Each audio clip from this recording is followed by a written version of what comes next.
When you're first starting out as a photographer, it may seem like there are endless choices in front of you, and every photographer on YouTube is going to try and convince you that their opinion is the only one that matters.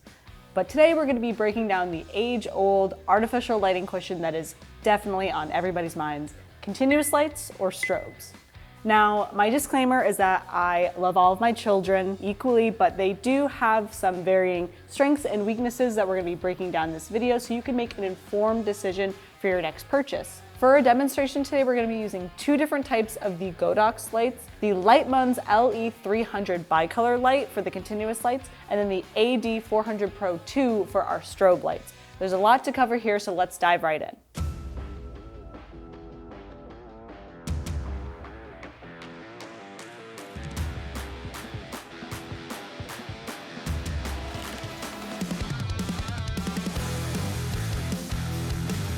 So first, let's chat continuous lights. The big argument I feel for a continuous light setup is if you are a hybrid shooter.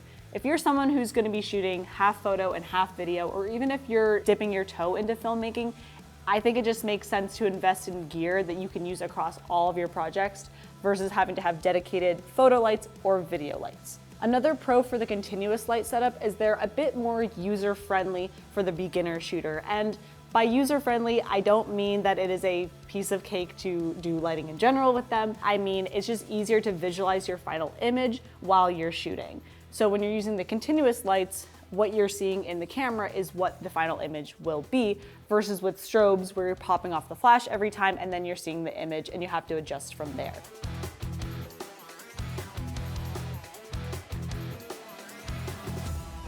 So the other thing that I really like about continuous lights that I wouldn't say is like a pro or a con, it's just a preference, is when you're shooting with natural light as well.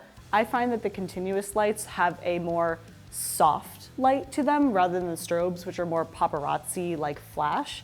And these are sort of mimicking the window light more so than a strobe might. You can also change the color temperature of them, which you can't easily on a strobe. You'd have to add a gel to that. So if you're just starting out, I think that the continuous lights will probably offer a more seamless lighting experience.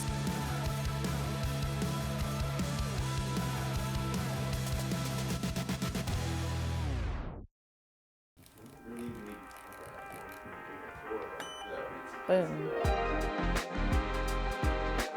All right, so we're gonna switch gears over to our strobe lights now. Strobe lights do come with a little bit of a learning curve, but have no fear, they're not as tricky as you think. The major pro for the strobe lights is gonna be the sheer power output that you're getting with these lights.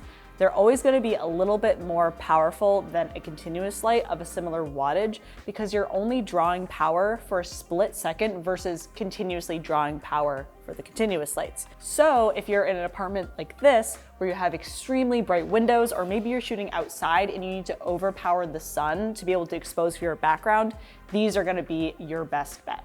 Also, all of this power means that you can be really particular about your exposure settings. You have complete control over your f-stop, your ISO, and also your shutter speed if you're in high-speed sync. This is really critical for things like motion, where you need to capture a split second, or for things like product photography, where you want the entire product to be crisp and in focus. The strobes are going to be super essential here. All right, so we've been shooting with the strobes now in like the same basic setup that we were shooting with earlier with the continuous light. Granted, the light from the windows is a little bit different, but pretty similar.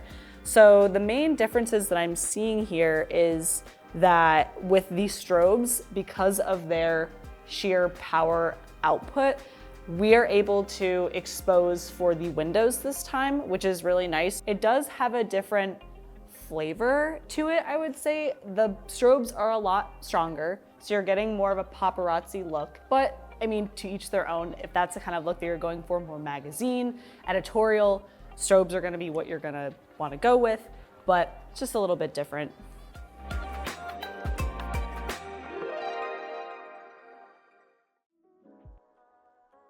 All right, so we just wrapped with our shoot.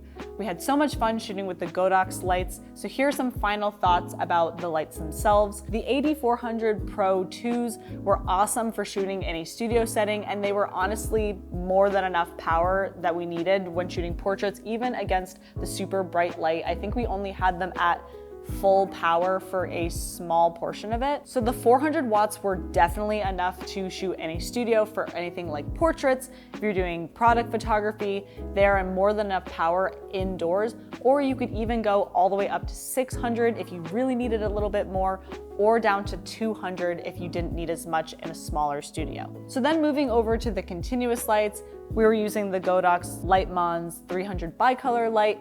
These were, again, more than enough wattage to be shooting indoors, even with the really bright window light that we had coming in.